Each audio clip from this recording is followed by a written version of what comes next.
toutes, bonjour à tous, bienvenue sur Babou TV dans votre émission Conseils de vie. Aujourd'hui, nous parlerons de la compréhension. Vivre avec les autres, esprit ou chair habitée. Quand je parle d'esprit, je parle bien sûr de la partie invisible. Et quand je parle de chair habitée, c'est les esprits qui sont encore dans les corps. Donc nous, les vivants, entre guillemets vivants. Et donc, pour vivre avec les autres, ces deux-là, ça demande une bonne dose de patience et beaucoup, mais alors beaucoup de compréhension. Mais alors, comprendre qui? Comprendre comment? Et surtout, pourquoi il faut comprendre les autres? La première personne à comprendre, c'est vous-même. Donc, nous-mêmes, soi-même. Sachez que la compréhension déjà vient de l'amour. C'est le départ. Je vous le dis toujours, l'amour est la base de toute chose. Et donc, la compréhension vient de l'amour. L'amour pour soi n'est pas à confondre avec l'orgueil ou avec l'ego. Donc, avoir de l'amour pour soi, donc chercher à se comprendre soi-même, c'est parce qu'on s'aime d'abord. Mais s'aimer soi-même, ce n'est pas être orgueilleux, ce n'est pas avoir un ego démesuré. C'est savoir s'aimer dans la limite des autres. Donc, s'aimer et aimer aussi les autres. Parce que celui qui s'aime plus qu'il n'aime les autres, il n'est pas juste. Il faut s'aimer autant qu'on aime les autres. Il ne faut pas s'aimer plus que les autres. Sinon, on a envie de dominer les autres. Après, ça devient de l'égoïsme. Ça devient de l'égocentrisme. L'amour, par contre, ne connaît pas l'orgueil d'ailleurs. Donc, s'aimer enlève orgueil. Voilà. Quand on s'aime de façon juste par rapport aux autres. Et quand on aime les autres, on les aime de façon juste par rapport à nous-mêmes. La justice doit résider dans toute chose. Et donc, quand on aime une personne, on a juste envie de la connaître. Et c'est parce qu'on aura connu la personne qu'on pourra comprendre ses actes, ses réactions, ses actions. Mais connaît-on jamais vraiment quelqu'un? Ça, c'est la question à 1000 inconnus. Si ce n'est soi-même, mais même soi-même, est-ce qu'on se connaît véritablement? Est-ce qu'on peut se dire on se connaît à 100%? Car on découvre tous les jours de nouvelles facettes de nous-mêmes qu'on ne connaissait pas selon les circonstances. Le temps, on revient encore à cette notion. Le temps est celui qui détermine notre existence. Et lorsqu'on arrive à un demain, à un inconnu qu'on ne connaissait pas jusqu'à ce qu'on y arrive, alors on découvre une facette de nous qui s'adapte à cet inconnu qui devient désormais connu. Souvenez-vous, le connu ou l'inconnu se trouve dans le connu. Et donc, quand on arrive devant une circonstance précise, on ne sait pas toujours comment on va réagir. Parfois, on réagit d'une façon déjà connue. Parfois, on réagit d'une façon inattendue, même par nous-mêmes. On se découvre face aux circonstances. C'est ce qui nous fait savoir qu'on ne se connaissait pas vraiment. Mais au moins, on avait une base de connaissances sur nous. C'est la première compréhension qui justifie ou alors qui détermine notre vie. On doit d'abord se connaître pour se comprendre, avant de pouvoir comprendre les autres. Il y a un dicton qui dit la bonne charité ou la charité bien ordonnée commence par soi-même. On ne peut pas dire qu'on comprend les autres, donc on connaît les autres sans se connaître soi-même pour pouvoir se comprendre. Et donc lorsqu'on se connaît soi-même, on s'apprivoise, on se discipline selon nos propres principes. C'est nous-mêmes qui nous fixons des principes par rapport à ce qu'on a appris de nous, par rapport à ce qu'on sait de nous. On essaye d'apprivoiser notre propre nature et on se fixe des règles par rapport à ces principes que nous-mêmes nous sommes fixés par rapport à nous-mêmes. Et c'est par rapport à ces principes-là que nous vivons avec les autres. Et c'est ces principes que nous nous sommes fixés à nous que nous allons communiquer aux autres pour qu'ils nous comprennent. Pour qu'ils comprennent nos gestes, nos actions, nos réactions. Tout part de nous et tout revient à nous. Et donc, même si on se discipline selon nos propres principes, aux yeux des autres, cela semblera toujours incompréhensible, justement. La façon de permettre aux autres de nous comprendre, c'est de leur expliquer comment nous fonctionnons. Ne pas se dire que l'autre doit comprendre automatiquement les actes ou les gestes que nous posons, parce que l'autre, c'est pas nous, et nous, c'est pas les autres. Partant de ce postulat, il est important d'être clair nous-mêmes vis-à-vis de nous-mêmes, pour pouvoir permettre à l'autre de nous comprendre tel que nous voulons qu'il nous comprenne. Sinon, ce sera que de l'incompréhension. Et beaucoup de relations humaines s'achève ou alors finit sans queue de poisson par manque de compréhension. Mais à qui la faute? Parfois, on reproche à l'autre de ne nous avoir pas compris ou comprises. Mais à la base, nous-mêmes, nous ne nous sommes pas compris parce que nous ne nous connaissons pas véritablement. Si, je prends un exemple très terre à terre, si je me connais, je sais que je n'aime pas manger les nouilles ou alors je sais que je suis allergique aux mâchoirons. J'arrive chez ma meilleure amie, elle prépare du mâchoiron parce que je sais que je suis allergique aux mâchoirons, donc je me connais. Je lui dirai je ne peux pas manger du mâchoiron parce que j'y suis allergique.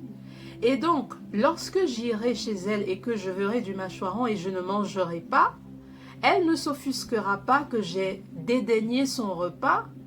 Elle comprendra, parce que je lui ai appris à me connaître, que je suis allergique au mâchoiron et donc je n'en mange pas. Il n'y aura pas de problème. Est-ce que vous comprenez? Vous êtes d'une nature impatiente. Vous êtes avec une femme qui prend le temps pour faire les choses, ou alors vous rencontrez une femme qui prend le temps pour faire les choses. Il faut pouvoir expliquer à la personne en face de vous ce que vous êtes. Et par amour, la personne se mettra à votre place pour essayer de vous comprendre. Ce qui fait que désormais, au lieu de prendre son temps, elle essaiera de faire un compromis entre sa patience et votre impatience pour trouver le juste milieu. De même, vous aussi, parce que vous avez compris quelle est sa nature, qu'elle vous a expliqué quelle est sa nature, et donc vous comprenez qu'elle prenne le temps pour faire certaines choses, qu'elle ne marche pas forcément comme vous, et tous les deux vous trouvez le juste milieu. Ce qui correspondra à l'un et ce qui correspondra à l'autre. À ce niveau, on a toujours de la justice. On s'aime soi, mais on aime également l'autre. On ne s'aime pas plus qu'on aime l'autre. Sinon, on veut que l'autre fasse exactement ce que nous, on veut. On n'aime pas l'autre plus qu'on ne s'aime soi. Sinon, on fera ce que l'autre veut et jamais ce que l'on veut soi. Le juste milieu, la compréhension. Alors, comment comprendre des actions ou des actes ou des gestes qui sont souvent incompréhensibles? On ne cherche à comprendre une situation que parce qu'en l'état, cette situation nous inconforte. Elle nous enlève notre paix, notre esprit est tourmenté, nous sommes en désaccord avec le choix. Alors nous voulons comprendre, du moins tenter de comprendre pourquoi, du comment, pour espérer accéder à la paix. Donc, à chaque fois qu'on est devant une situation qui nous emmerde, qui nous tourmente, on veut comprendre pourquoi. Pourquoi ça se passe comme ça? Pourquoi c'est comme ça? En fait, la véritable quête derrière, c'est pas tellement pour apaiser la situation ou apaiser l'environnement, c'est pour trouver soi-même la paix.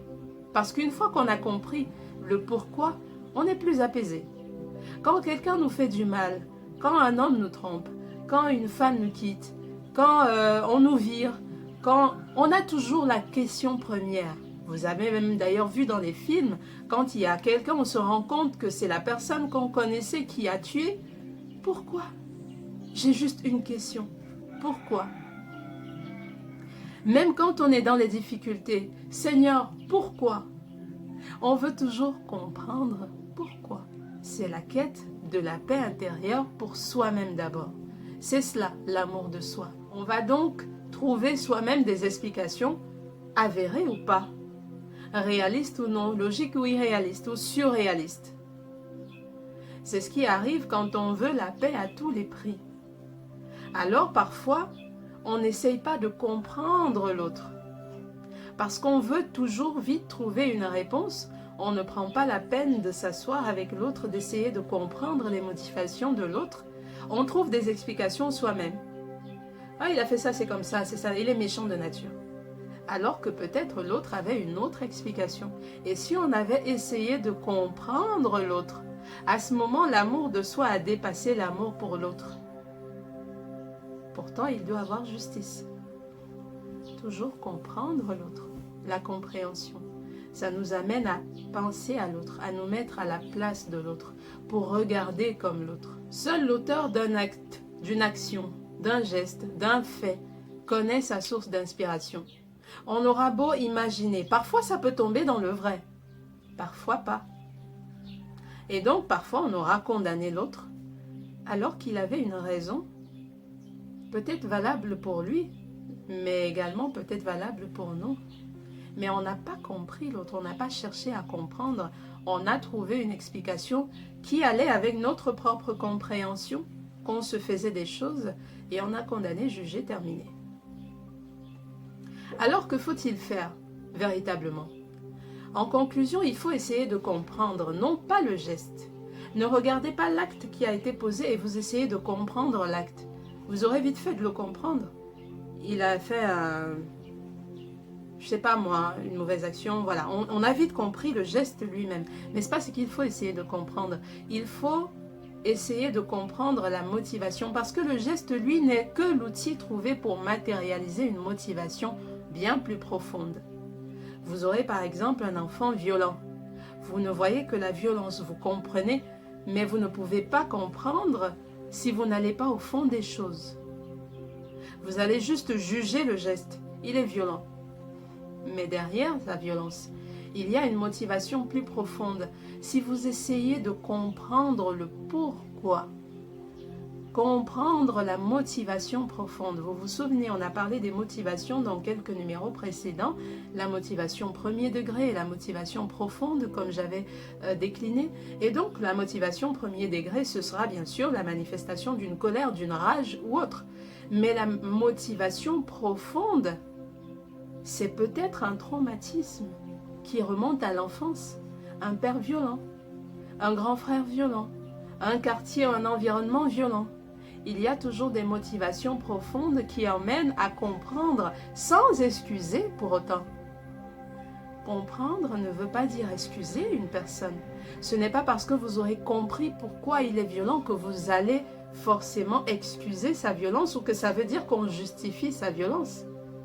Non, mais on comprend. Ce qui permet de soigner, de traiter, de guérir. La compréhension peut amener à une guérison. L'amour, la base. Pourquoi il me trompe? Pourquoi elle est partie? Je veux comprendre, pas l'arrivée, c'est-à-dire pas le geste, pas l'action posée, mais le départ de tout. Comment ça a commencé? D'où est-ce que c'est parti? Qu'est-ce qui a motivé l'action? Cela vous amène à exercer les parties supérieures de votre être, l'esprit. On pense avec l'esprit, pas avec la chair, parce que la chair, c'est un ensemble de choses acquises. Alors, vous allez vous baser sur votre expérience des choses. Oui, j'ai déjà vu ça, donc forcément, la cause, c'est les mêmes causes produisent les mêmes effets. Pas toujours. Pas toujours. Si vous essayez de comprendre avec votre esprit, ça vous emmène à aller au-delà du geste, à chercher les motivations profondes, à rentrer dans la personne, vous mettre à la place de la personne. C'est un peu comme si l'autre devient un miroir, ou alors vous devenez le miroir de l'autre. Et donc vous rentrez dans la personne, vous rentrez dans son esprit, vous regardez la situation avec son regard, avec ses yeux et non avec les vôtres. Comprendre, c'est se mettre à la place de l'autre. Ça ne veut pas dire que lorsque vous reviendrez à votre place, forcément, il faut pardonner parce que vous aurez compris. Mais parce que vous aurez compris, vous saurez désormais que cette personne est comme ça. Ça vous permet d'éviter, par exemple, de retomber dans le même piège avec la même personne. Si vous comprenez la motivation profonde, vous savez que cette personne a agi ainsi, ce n'est pas juste la colère, c'est parce que son esprit lui-même est déjà habité par la colère, est habité par la violence, alors ça veut dire que je ne dois pas rester avec cette personne. Par contre, si vous ne regardez que la colère, vous ne regardez que le fait, vous allez dire oui, ça va, il m'a fait mal, il m'a blessé, il m'a giflé, mais c'est parce que je l'ai provoqué et puis basta. Vous ne vous rendez pas compte que derrière, il y a un malade en face de vous. Et qu'en fait, si vous ne partez pas de là, maintenant, on ne sait pas ce qui peut arriver demain. On pourrait être parfois surpris de voir que le geste ou l'acte posé n'est en fait qu'une réaction à une action posée par nous-mêmes. La personne n'a pas agi, a juste réagi.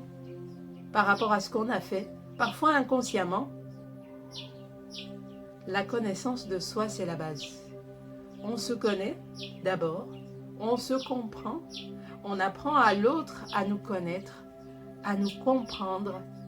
Et l'autre également partage avec nous sa compréhension de lui-même, ce qui nous permet de nous comprendre, ce qui permet d'harmoniser les relations, les rapports humains.